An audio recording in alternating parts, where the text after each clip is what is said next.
All right, now that we've spent the last couple lessons learning how to graph quadratics, the next thing we're going to focus on is learning how to solve.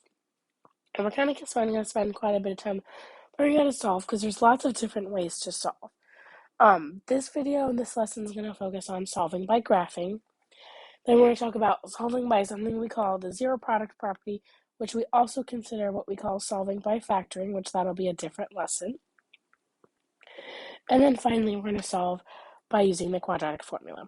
But like I said, this video is going to focus on, solving by graphing. So when we solve an equation by graphing, we graph the equation in order to find the zeros of the equation.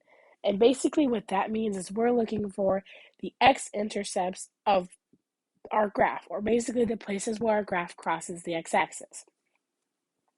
These are what we also call the zeros. We also have two other words we can use when we're referring to the zeros of a graph or of a function. We can also call these solutions, and we can also call these roots.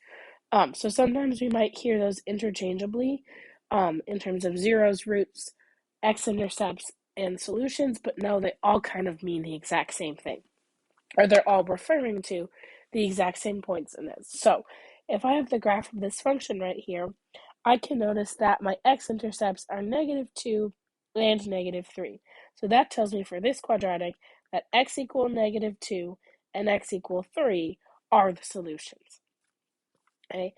And on this one, we can have either one solution, two solutions, or we can have no solutions.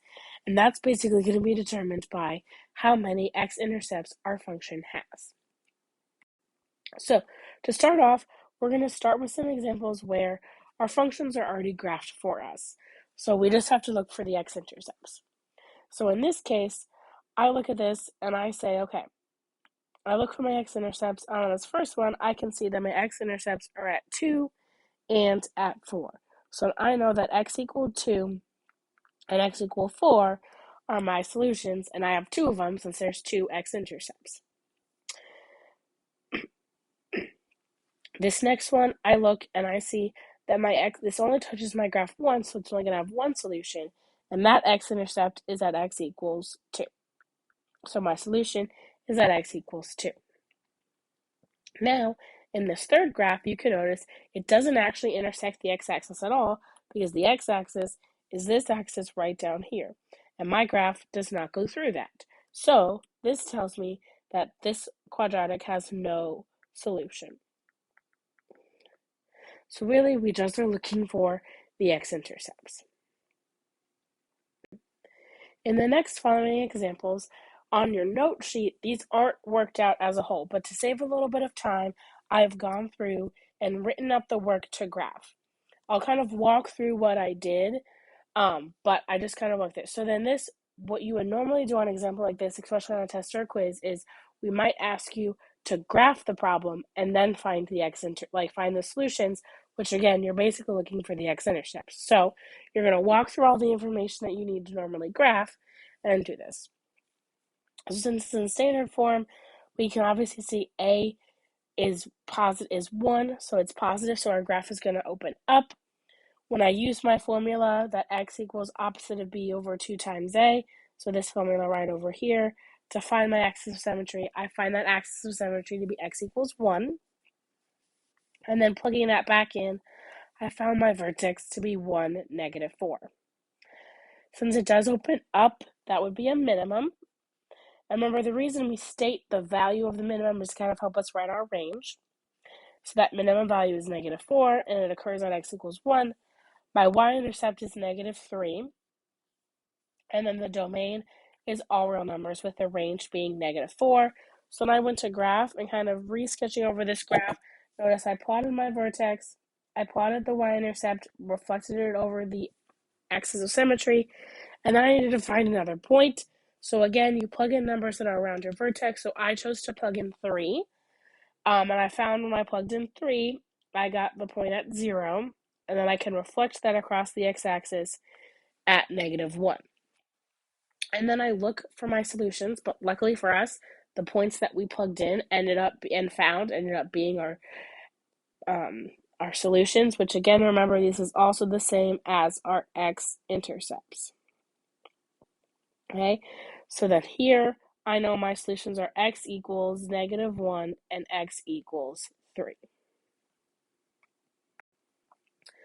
So in this example, I kind of did the same thing. I worked out everything beforehand for the graphing piece.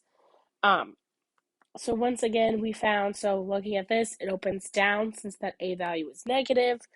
I find my axis of symmetry to be x equals 3. Plugging that back in, I found the vertex to be 3, 0. Since it does open down, that maximum is that vertex is a maximum, the maximum value here being 0. I find my y-intercept to be at -9. Obviously, the domain is still going to be all real numbers. Your range, since 0 is the biggest value, all of the other y values are less than 0, so your range is y is less than or equal to 0. So then looking at my graph, I graphed the vertex at 3, 0. I then needed to find some other points, so I chose to plug in 2. When I plug in 2, I ended up at -1. Okay, these other points are here just in case you chose to plot other points. You can kind of see where you do this, noticing that I plugged in after, and I also plotted my y-intercept and reflected it. Okay, you can plug, I said, because you can always plug in any points. Actually, here, my vertex serves as two different purposes. It's the vertex, but is also the x-intercept. So then that means it's my solution. So I find my solution to be x equals 3.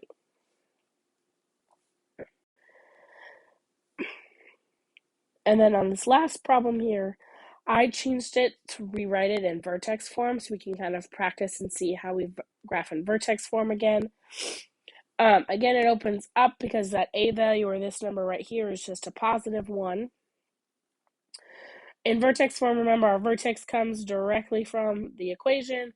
Remember, I have to change that sign when I pull that 2 out of the parentheses, so my vertex is -2, 1, which gives me my axis of symmetry at x equals -2.